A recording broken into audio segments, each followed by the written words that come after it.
She was just a teenage girl flying to London, until a racist man did the unthinkable. He poured hot coffee on her mid-flight, in front of everyone. What he didn't know?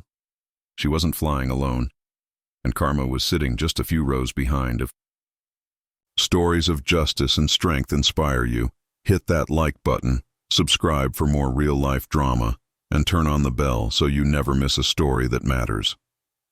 The tension in the air was almost electric the moment Kayla stepped onto the plane. With a passport stamped with international adventures and dreams bigger than most teens her age, Kayla was used to traveling. She was smart, well-mannered, and raised with confidence by her Aunt Michelle, who treated her like the daughter she never had. They were flying from New York to London for Michelle's legal conference, and Kayla was thrilled.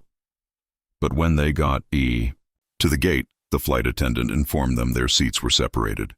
Michelle offered to trade with another passenger, but it was a full flight. No one was willing. Kayla assured her aunt, "It's okay, I'll be fine," and boarded.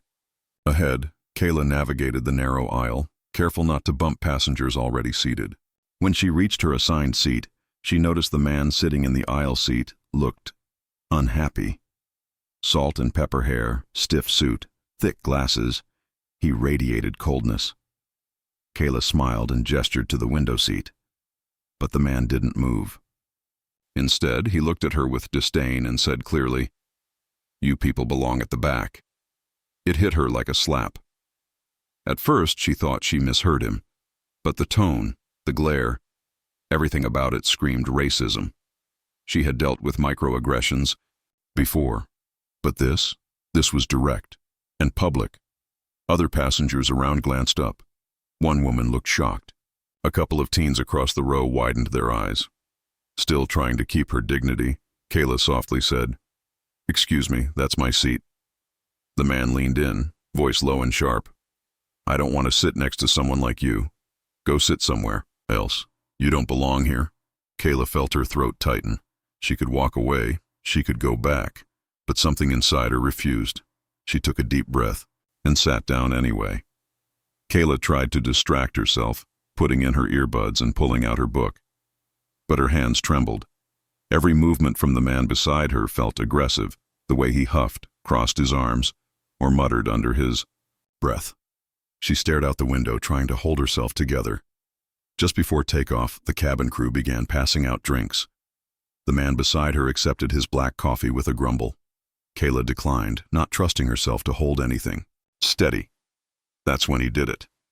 She felt the sudden heat and shock as the cup of coffee was poured directly into her lap.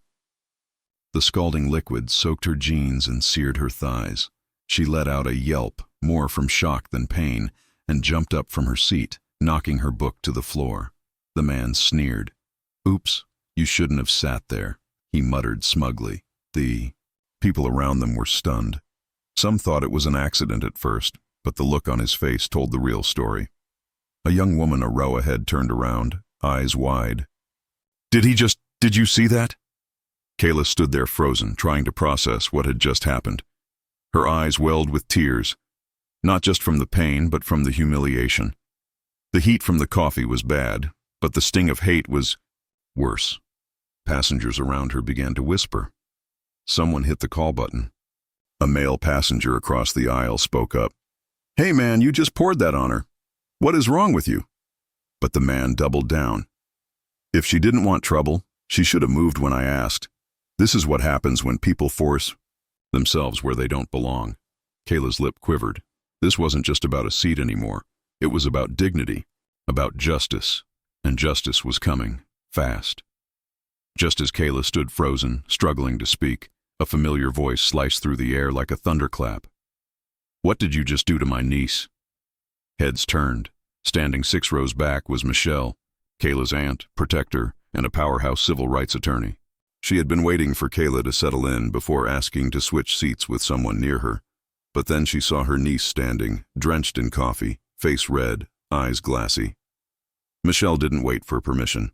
She stormed down the aisle, flashing a badge that read, "Michelle Turner, Civil Rights Legal Defense Foundation." The mood in the cabin flipped.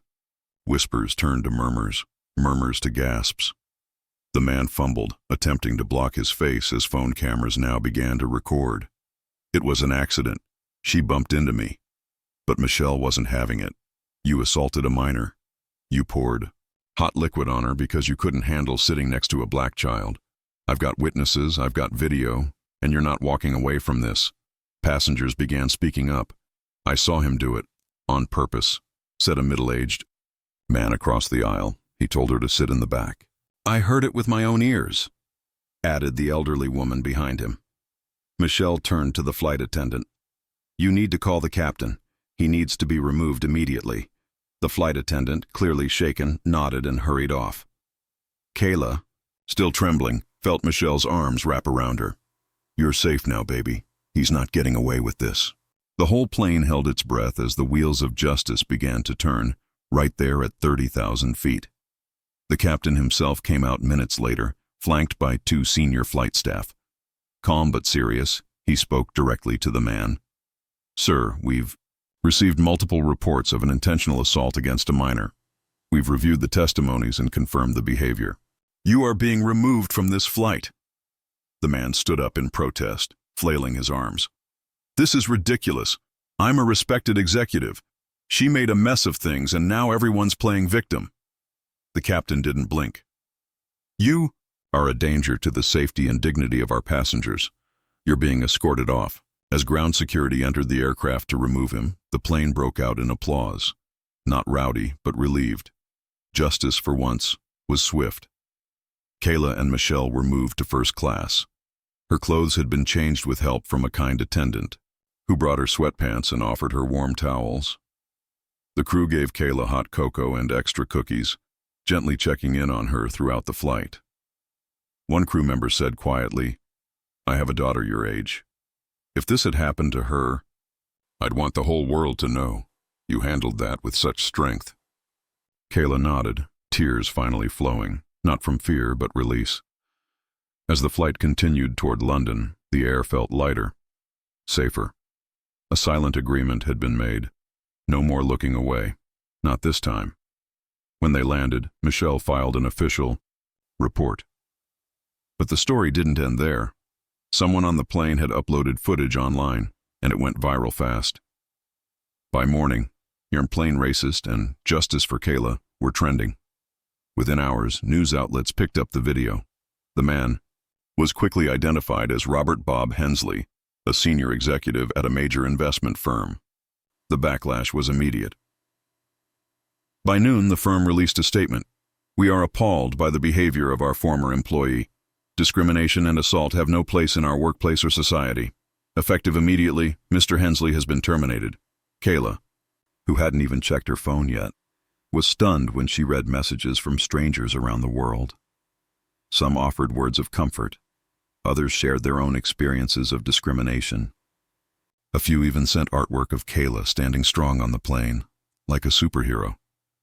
Then came a letter that made Kayla smile the most. It was handwritten, from a 9-year-old girl in Chicago. Dear Kayla, you are brave. I want to be like you when I grow up. Thank you for showing people that being black isn't wrong. It's strong. Kayla framed the letter and placed it on her wall. As for the man who attacked her, he lost his job, his social standing, and his fake sense of superiority. All in one flight. Sometimes karma doesn't wait. Sometimes it flies first class.